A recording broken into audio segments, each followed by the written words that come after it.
साधक परिवार आपको दिखाए सच का आईना।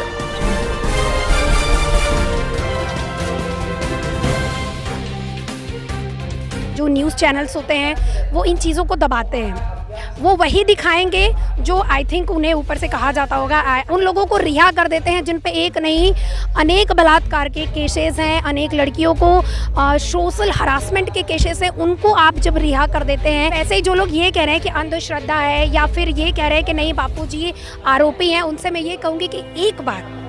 वो आश्रम नहीं आना चाहते, नो डाउट, कोई दिक्कत नहीं है, कोई ज़बरदस्ती नहीं, आप मत आइए आश्रम। एक बार आप हमारे गुरुदेव के सत्संग को सुनिए। भारत के ही जोधपुर जेल में वो कैदी की तरह क्यों पड़े हुए हैं? क्या न्यूज़ चैनल वाले या अदर जो भी हैं, न्यायपालिका और भी जिनका आप नाम ले रहे हैं, वो लोगों की नज़र इन पे क्यों नहीं जा रही? फिर भी न्यायपालिका को नहीं दिख रही है तो मैं सरकार से अपील करती हूँ कि प्लीज़ आप एक बार इस तरफ नज़र डालिए। तो कहीं ना कहीं आज नहीं तो कल मुझे पूरा विश्वास है कि न्यायपालिका तक ये आवाज़ ज़रूर पहुँचेगी और वो इस चीज़ पर ठोस कदम जरूर उठाएंगे। न्यायपालिका यही चीज़ की मांग करती है कि भाई हमें सबूत चाहिए, सबूत चाहिए, सबूत चाहिए, तो आप जांच करिए, सबूत स्वतः मिल जाएगा। जी, मेरा नाम गोल्डी गौरव सिंह है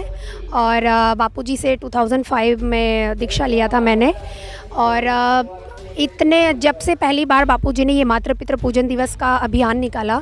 उस समय के लगभग 2 से 3 साल तक तकरीबन जो लोग आश्रम से जुड़े हुए हैं या फिर जो लोग पूज्य श्री से दीक्षा लिए हैं उनके आश्रम में आते हैं, केवल उन्हीं लोगों के बीच में ये सीमित था। लेकिन धीरे धीरे बापूजी के जेल में जाने के बाद भी ये जो उनका अभियान है, आज की डेट में मैं कई स्कूलों में गई हूँ, एज अ मोटिवेशनल स्पीकर में जाती हूँ, तो स्टूडेंट्स को, बच्चों को, या फिर कई सेमिनार्स होते हैं जो MLM कंपनीज़ के सेमिनार्स होते हैं, वहाँ पे भी एज अ मोटिवेशनल स्पीकर जब मैं जाती हूँ तो वहाँ पे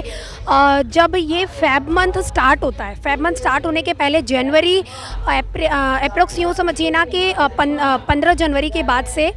ये जो चीज़ें हैं वैलेंटाइंस डे को लेकर के, तो कई जगह पे ये चर्चा में आती हैं, बच्चों के बीच में आती है। आजकल तो आप जानते हैं कि छोटे छोटे बच्चे, दैट मीन्स जो चीज़ें हमने अब नहीं सीखी है, वो छोटे छोटे बच्चे जो पैदा हुए हैं 6 महीने, 8 महीने, साल, 2 साल, वो मोबाइल के फीचर्स, फंक्शन सब जानते हैं। तो जाहिर सी बात है कि शॉर्ट्स वीडियोज़ में ये वैलेंटाइंस के ज़्यादा आते हैं। बट अगर 2 साल पहले के कंपैरिजन में हम अब की बात करें तो अगर हम शॉर्ट्स में भी स्क्रॉल करते हैं तो बापूजी के जो चैनल्स हैं, उनके जो वीडियोस हैं, उनके अलावा अदर जो चैनल्स हैं उन पे भी मातृ पितृ पूजन दिवस के बारे में बताया जाता है। कई ऐसे युवा गर्ल्स हैं, युवा बॉयज़ हैं जो इस चीज़ को एक्सेप्ट करते हैं कि जब हम किसी को प्रपोज करते हैं, किसी को गुलाब देते हैं, और उस टाइम पे जो फीलिंग रहती है जिसकी वजह से जो यूथ जनरेशन है वो बिगड़ रही है, ख़राब हो रही है, उनकी अपेक्षा अगर हम ये अभियान में पार्टिसिपेट करते हैं, आश्रम में आए चलिए ठीक है, लेकिन आश्रम में नहीं आने के बावजूद अगर कोई घर में करते हैं, जैसे कि आपको पता ही है कि बाल संस्कार केंद्र ऑर्गेनाइज होता है, तो कई साधक तो जुड़ते ही हैं, साधक घर के बच्चे जुड़ते हैं, उनके अलावा अदर बच्चे भी जुड़ते हैं। तो उस बच्चों के ज़रिए, जैसे होता है ना कि अगर हम कहीं पे एडवर्टाइजमेंट करवाएं और अगर हम माउथ टू माउथ एडवर्टाइजमेंट करवाएं, तो हमारे सभी साधकों को तो मैं धन्यवाद दूंगी कि उनके ज़रिए ये जो माउथ टू माउथ एडवर्टाइजमेंट हुआ है। आज की डेट में कई ऐसे स्कूल्स हैं जिनको मैं खुद जानती हूँ कि वो हमारे बापूजी को नहीं मानते, बट उनके ये जो अभियान है मातृ पितृ पूजन दिवस का, वो इतनी तेज़ी से बढ़ रहा है, जैसा कि अभी हमने सुना पांडाल में, कि ना ही सिर्फ हिंदुस्तान में, इनफैक्ट हिंदुस्तान के बाहर भी कई गवर्नमेंट इस चीज़ को मान रही है, वो स्कूलों में अभियान ये चलाने को कह रही है। रीज़न बिहाइंड, क्योंकि ये करने से जो यूथ जनरेशन है वो ऊपर उभर के आ रही है। अच्छा कार्य हो रहा है संत आसाराम जी बापू के द्वारा, तो न्यायपालिका सरकार को भी ये देखना चाहिए। जी बिल्कुल देखना चाहिए। और ये चीज़ हमने भी देखी है कि ट्विटर में जिस तरीके से बापूजी के हैशटैग ट्रेंड में आते हैं ना, ट्विटर में, इनफैक्ट फेसबुक है, इंस्टाग्राम है, अब तो इंस्टाग्राम पे भी बहुत ही स्पीडली ये चीज़ ऊपर आ रही है। और अगर फिर भी न्यायपालिका को नहीं दिख रही है तो मैं सरकार से अपील करती हूँ कि प्लीज़ आप एक बार इस तरफ नज़र डालिए। जब आप उन लोगों को छोड़ देते हैं, उन लोगों को रिहा कर देते हैं जिन पे एक नहीं अनेक बलात्कार के केसेस हैं, अनेक लड़कियों को सोशल हरासमेंट के केसेस हैं, उनको आप जब रिहा कर देते हैं तो फिर एक संत एक ऐसे संत जो ना सिर्फ हमारे देश को, ना सिर्फ जाति को, मतलब जातिवाद तो उन्होंने मिटा ही दिया है एक तरीके से अगर उनके साधकों को लेकर के देखा जाए, लेकिन अगर हम बात करें देश में विदेश में हर जगह पे वो क्या कहते हैं कि जैसे एक हमने भी सुना है कि सबका मालिक एक, तो गुरुदेव ने वही बताया है कि सबका मालिक एक, यहाँ हिंदू मुसलमान सिख ईसाई ये चारों जाति और धर्म के जो भेद है वो मिटाया। और साथ ही अगर सरकार इन चीज़ों को फिर भी नहीं देख पा रही है तो आप जैसे जो पत्रकार हैं उनको भी मैं दिल से सल्यूट करती हूँ, क्योंकि जनरली क्या होता है ना कि यूजुअली देखा जाता है कि जो प्रेस होती है, जो न्यूज़ चैनल्स होते हैं वो इन चीज़ों को दबाते हैं, वो वही दिखाएंगे जो आई थिंक उन्हें ऊपर से कहा जाता होगा। आई डोंट नो, मैं इस बारे में कुछ कहना नहीं चाहूँगी, बट इतना ज़रूर कहूँगी कि यूजुअली वही दिखाया जाता है। जैसे मान लीजिए कि संत आसाराम जी बापू को बेल नहीं मिली, ठीक है, बेल नहीं मिली, रीज़न बिहाइंड वो बलात्कार का जो मैटर है वो दिखाया जाएगा। ये नहीं दिखाया जाएगा कि इन्होंने इतना कुछ किया, इतने लोगों को क्राइम करने के बावजूद भी बेल मिल गई, बट फिर भी भारतीय संस्कृति को आगे बढ़ाने वाले भारत के ही जोधपुर जेल में वो कैदी की तरह क्यों पड़े हुए हैं? क्या न्यूज़ चैनल वाले या अदर जो भी हैं, न्यायपालिका और भी जिनका आप नाम ले रहे हैं, वो लोगों की नज़र इन पे क्यों नहीं जाती? और जब वो समाचार में दिखाते हैं, आपको भी पता है कि समाज का आईना क्या है, आप जो समाचार में दिखाते हैं समाज का आईना वो है। हाँ, आज की डेट में ये एक चीज़ और हम इसमें इंक्लूड कर सकते हैं कि सोशल मीडिया जो प्लेटफॉर्म है इस पे भी जिस तरीके से साधक और अदर जो भी हैं जो अपनी संस्कृति को मानते हैं, जानते हैं, वो भी लगे हुए हैं। बट भले इस वक्त न्यायपालिका की नज़र नहीं जा रही है, लेकिन जिस तरीके से सभी साधक लगे हैं, जो नहीं भी साधक हैं, जो अपनी संस्कृति से प्रेम करते हैं, जो सनातनी हैं, कई सारे संत ऐसे हैं जो बापू जी के फेवर में बोलते हैं, कई संतों के शिष्य ऐसे हैं जो गुरुदेव के फेवर में बोलते हैं। तो कहीं ना कहीं आज नहीं तो कल मुझे पूरा विश्वास है कि न्यायपालिका तक ये आवाज़ ज़रूर पहुंचेगी और वो इस चीज़ पर ठोस कदम जरूर उठाएंगे, जिस चीज़ को नकारा जा रहा है, जिस चीज़ को नज़रअंदाज किया जा रहा है कि आखिर क्यों एक संत को इस कदर सताया जा रहा है। मुझे तो कभी कभी ये ख्याल आता है कि जैसे जब श्री राम प्रभु को 14 वर्ष का वनवास हुआ था, तो उस टाइम पे आपको भी पता है कि उस टाइम पीरियड के दरमियान जो पब्लिक थी, जो उनकी प्रजा थे, उनमें से आपको भी पता है कि जिस तरीके से श्री रामचरितमानस में वर्णन आता है कि उस समय के दरमियान कई सारे जन समाज में कई सारे लोग ऐसे थे जो नहीं मानते थे कि प्रभु श्री राम भगवान श्री नारायण के अवतार हैं। वही चीज़, वही इतिहास फिर से दोहराया जा रहा है, जिसमें जैसे प्रभु श्री राम के परिवार वाले और भी कुछ सदस्य थे जो उन्हें मानते थे कि हाँ ये नारायण के अवतार हैं, वैसे ही ये जो इतिहास फिर से दोहराया जा रहा है, मुझे ठीक वैसा ही लग रहा है कि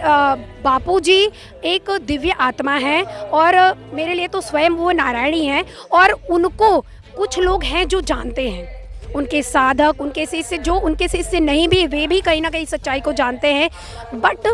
उन लोगों के बारे में मैं सोच रही हूँ कि जो इस चीज़ को नहीं एक्सेप्ट कर रहे हैं। वो श्री राम जी का ज़माना था, वो माता सीता थी जिनके विलुप्त हो जाने पर भगवान श्री राम को ब्रह्मा जी ने रोका कि नहीं, आप सृष्टि का संहार मत करिए। हमारे गुरुदेव तो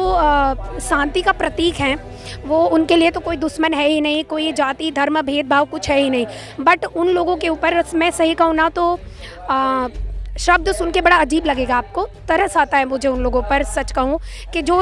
आपके सामने एक जीते जागते परमेश्वर है, भगवान है, गुरु हैं, और आप उनकी दी हुई प्रेरणा को देख नहीं पा रहे हो, काला चश्मा पहन ले रहे हो। बापू के अंश भक्त है, बोले 10 साल हो गए, उसके बाद भी ये लोग नहीं समझ रहे हैं, ऐसा कह रहे हैं। तो ये चीज़ श्री राम जी के ज़माने में भी तो थी। लोग कहते थे ना, यदि ये नारायण हैं, यदि भगवान श्री राम नारायण के अंशावतार हैं, तो फिर वो अपनी पत्नी को क्यों दर ठोकर खाते हुए ढूंढ रहे हैं? कैसे भगवान श्री राम की पत्नी को एक रावण नाम का राक्षस हरण कर ले रहा है? यदि वो नारायण है तो वो स्वयं की पत्नी की ही रक्षा क्यों नहीं कर पाए? ये चीज़ें उस टाइम में भी चलती थी। और पत्रिका न्यूज़ चैनल की अगर बात करूँ तो आप जैसे और भी अगर न्यूज़ चैनल वाले आगे उठ के आए तो मुझे पूरा विश्वास है, क्योंकि मैंने पहले भी कहा कि समाज का आईना है news channel, social media platform. तो अगर यहाँ पे हम सोशल मीडिया प्लेटफॉर्म पे एज हैशटैग हम यूज़ करें एंड न्यूज़ चैनल पे बार बार हम इन चीज़ों को दिखाएं, तो कभी ना कभी तो जो लोग कह रहे हैं कि अंधश्रद्धा है वो एक्सप्लेन करें ना किस तरीके से ये अंधश्रद्धा है। हम तो एक्सप्लेन करने को तैयार है कि नहीं ये अंधश्रद्धा नहीं है, ये ट्रूली है। बाबूजी ने कई सारे लोगों को जीवन दान दिया है, कई सारे ऐसे जन समुदाय में ऐसे लोग हैं जो आत्महत्या करने वाले थे, वो बापूजी के सत्संग से प्रेरित होकर एक नया जीवन मिला उनको। तो सच्चाई आरोप में मतलब कि बापू के ही गुरुकुल में पढ़ने वाली लड़की बोलती है आश्रम में गलत होता है, बापू ने मेरे साथ गलत किया, कितनी सच्चाई है? ये चीज़ तो मैं आप लोगों से अपील करूंगी कि देखिए मेरे कथनानुसार आपको ऑलरेडी पता चल ही गया होगा कि इस बात में रंज मात्र भी सच्चाई नहीं है, ठीक है। फिर भी अगर जिसको लगता है तो वो ज़रा इस पर छानबीन करे, वो केवल इस चीज़ को थोप क्यों रहे हैं, आरोपित क्यों कर रहे हैं। जैसे होता है ना कि मैं कहूँ कि आज मैंने खीर खाई, खीर में मैंने शक्कर डाला, शक्कर मिक्स हो गई, ओके। अब अगर कोई मुझसे ये कहे कि इसको सिद्ध करो, तो मैं उसको कैसे सिद्ध करूँगी? मैं नहीं कर पाऊँगी। हाँ, एक तरीका है जिससे मैं उसको सिद्ध कर सकती हूँ कि आप इसको चखिए। आप उस खीर को जब टेस्ट करेंगे, उसकी मिठास से आपको पता चल जाएगा इसमें शक्कर है। तो वैसे ही जो लोग ये कह रहे हैं कि अंधश्रद्धा है या फिर ये कह रहे हैं कि नहीं बापूजी आरोपी हैं, उनसे मैं ये कहूँगी कि एक बार वो आश्रम नहीं आना चाहते, नो डाउट, कोई दिक्कत नहीं है, कोई ज़बरदस्ती नहीं, आप मत आइए आश्रम। एक बार आप हमारे गुरुदेव के सत्संग को सुनिए, उनको एक बार जानने की तो कोशिश करिए। जाहिर सी बात है कि अगर आप गुलाब के पुष्प को सूंघेंगे या फिर उनकी पंखुड़ियों को रगड़ के अपने बदन पे लगाएंगे तो सुगंध किसकी आएगी? गुलाब की पंखुड़ियों की आएगी। तो अगर आप गुरुदेव को जानेंगे, गुरुदेव को समझेंगे, तो जाहिर सी बात है कि आपके मन में जो पाप है, जो द्वेष है, जिनके कारण आपको साफ साफ दिखाई नहीं दे रहा है,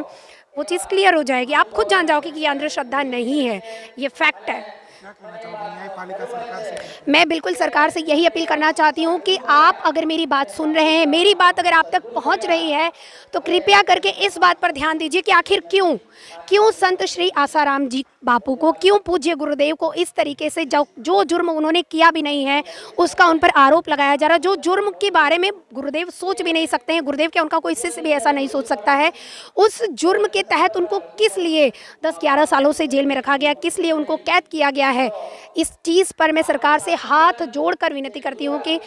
कृपया आप इस चीज़ पर नज़र डालिए। और हम जैसे साधकों की, हम जैसे यूथ जनरेशन, आप लोग सुनते होंगे बुज़ुर्गों की बातें, इनकी बातें, उनकी बातें, बट हमारी युवा पीढ़ी भी यही चाहती है कि जो हमारे सनातनी हैं आप उन पर नज़र डालिए, उनके ऊपर आरोप मत थोपिए। किसी ने कह दिया कि इन्होंने ऐसा किया है, आप ये भी तो देखिए उनके पीछे किसी का हाथ हो सकता है करवाने के लिए। तो न्यायपालिका अगर आप तक मेरी बात पहुंचती है तो आपसे हाथ जोड़कर अपील है कि आप इस बात पर तहे दिल से